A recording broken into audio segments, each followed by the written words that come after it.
Welcome back, ladies and gentlemen. Remember, the hashtag to use is EKSE7 because, darlings, we have entered the beautiful 7th season of EKSE. Give us a round of applause one last time.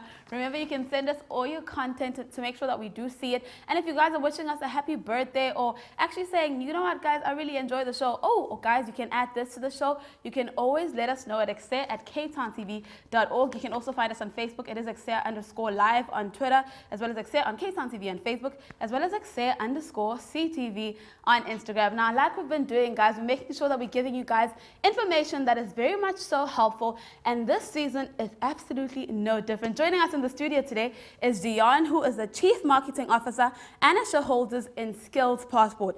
SkillsPassport is a tech company that has developed a platform that provides accurate and real-time dynamic and digital profile for marginalized communities. So basically helping all communities around the world to make sure that we all have the skills that we need to be conquering each and everything that we're doing in each and every career that we're doing. So thank you so much for joining us, Deon. Thank you. Nice to be with you. Thank you so much. Now, I want to just start from the beginning. What is SkillsPassport? So SkillsPassport looks after people by taking their normal paper-based CV and converting it into a digital profile. And in that digital profile, there is an opportunity for the community member to be able to look for jobs and apply for jobs using this digital profile. Right. Combined with that is an opportunity with them to do additional courses online. So if you're applying for a job and you may not meet the necessarily job skills requirements, you can actually do the course, complete the course, and it will automatically update your profile and then notify the people who you've applied for that you've now completed the job. So it really is addressing a major need that we've seen in the marketplace. Right. And I think it's something that's worth mentioning when I say that your CV is incredibly long. So, I mean, the journey coming up to creating this company has been long, but has been a fruitful one. For example, one thing that I have to mention is that you launched Soweto TV, which is something that we all know now. We've watched it before. We interact with it on different bases. You launched that. You also have so much experience. You're over 20 years in IT experience. So all of these things are grouping up to actually bring you to be the great manager that you are in this department when it comes to skills and passport. So can you please just walk us through that? How has been the journey of creating this amazing, incredible thing? Yeah, sure. So Soweto TV for me was a labor of love. I lived in Johannesburg for all my life, and I met a guy by the name of Tshepo Tsafeng, who was the CEO of Soweto TV, and he said to me, I've got an idea. I'd like to start a community TV station and I don't know how to do it. And because I had been in satellite and in TV before, I said to him, well, let's go to EKSE and let's try and get a license. So we pitched for licenses, and at that stage you could only get a special license called an event license. And we picked major events in the year which were important to us. Which was June the 16th, Youth Day, and World AIDS Day on December the 1st. Right. And we went on air.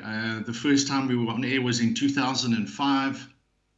It was such a rush to try and get on air. It was amazing. We had almost 140 people that arrived as volunteers. You know, people that just queued up and came dressed beautifully and said, I can read the news, or I've never used the camera before, or I can type something, or I'm even prepared to hold a microphone. And right. we managed to get on air, and it was just amazing. I mean, we had to go from door to door to help people to tune in. We were using the free-to-air ETV broadcast network. So it was just really, it was an amazing start. Right. And over the years, each 6 months, we were reapplying for a new license. And eventually, EKSE said, okay, well, good luck to you. Now you can have a whole 1-year license, but you need to be on air 24 hours a day. Yeah. So we suddenly had to rush to find content. And right. Yeah, it was an amazing experience. And the people that came through the station, you know, a lot of them are still my friends, and I've seen the people grow into incredible human beings, not just on TV, but just kind of generally in journalism and editing and Some of them are still at the station over all these years. So it really, it's, you know, I watch it on DSTV. I'm fortunate to have the channel so I can watch it, and I'm super proud of what the team have achieved. And then what you guys do, you know, I think that community TV is still in its infancy in South Africa, and it creates such an amazing opportunity for people like yourself and your camera crew and production and editing and journalists and content developers and writers and 1000%. Yeah, it just really is an exciting place to be. And I think the community is hungry for good content. And I think that that's also something that was really important to us, is that we wanted to build a station that also had content that's relevant to the community. So community issues in and around the community. You know, it's all good and well talking about things that might be happening globally, but I think there's stuff that affects people on the ground. And I think there come the opportunities, you know, in terms of what we do with SkillsPassport, is we want to look at how we can help communities, especially marginalized communities, be able to capitalize from presenting opportunities in their communities. So yeah, I think my growing out of Soweto TV and through being in information technology for all these years, and then looking at marginalized people and the job market and how tough it is out there. And you know, I think now with COVID and the effects that that's having on employment, you know, less jobs, the opportunities. And I'm actually going to ask you about that now, as how important is it for someone to be able to have something like SkillsPassport, which combines all the things that you can possibly do with CV and all of that? How important is it that you are able to represent yourself well on a CV to be able to get employment? Because there is a lot of unemployment in South Africa, in the whole world in general, and I feel like after COVID-19 it's going to be even more now. So how important is it that we are able to represent ourselves on paper as well as in person, obviously? Yeah, absolutely. So, I mean, that's part of the reason why we built SkillsPassport, is because, you know, if you consider today, there are so many people looking for jobs. So you've got to look at it like this, for example. Somebody wakes up in Delft and they need to apply for a job. So they get into a taxi, they commute to a local shopping mall, they go to an establishment, an internet cafe, print out their CV, then get back in the taxi, commute to Century City, for example, to drop off their CV. And there's a queue of other people that have done exactly the same thing. They get back in the taxi and go back home to Delft. And then they expect that they're going to get some kind of response from that CV. And you get very despondent when you don't. So we established SkillsPassport to bridge that gap. So we convert the CV into a dynamic digital profile. That you can now apply for the job. So that same model is the person can wake up in the morning in Delft, take out their mobile phone, and then being able to press a button to apply for a job directly from their phone using the SkillsPassport product. And that would send their digital profile for the job application. The minute the job application has been opened, they'll be notified that somebody's at least looked at their profile. So it gives them a little bit of hope. The other opportunity is that you can now look at our learning center, and there are courses that you can do. For example, let's just take internet, and somebody wants to become a web designer. So you can learn HTML, or you can learn how to design a website, which will then update your profile, which updates the CV that you've sent away to apply for other jobs. So because the market is so fragmented with all these different places, upload your CV here, upload your CV there, it's difficult for job opportunities or companies that have job opportunities to even know where to go and begin. Which database do they start looking for candidates? That's true. So your question around what do you need to have on a CV, I think with a SkillsPassport or any CV, is you need to be able to verify and validate the credentials that you're adding. So for example, if you've done a course, it should be verified that you've actually done that course. If you've got a driver's license, let's verify that you do have a driver's license. If you've got a degree, let's verify that you do have that degree.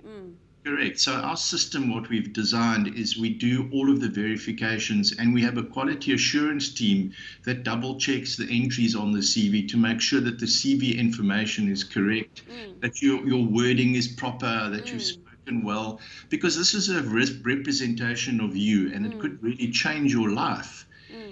So you need to stand out from other people when your CV is being presented. And with the Skills Passport, we firmly believe that the opportunity for you to do that is very different. And if you consider coming out of COVID, companies that are looking to help people or give people jobs, what are they going to look for as a differentiator? Yeah. They're going to look at the CV and go, well, Londile, she did 5 courses compared to another CV where somebody's done nothing. Right. So it demonstrates that you're actually taking care of your own future. You're looking after yourself, and you're trying to improve yourself. So a company would far rather employ a self-starter than somebody that's just got a paper-based text CV that's got no verification, no validation to it, and you've pretty much done nothing. You're just hoping that somebody will read your CV and give you a job. So I think it's going to become even more competitive. And that's why I think Skills Passport can really help people to give them a step up.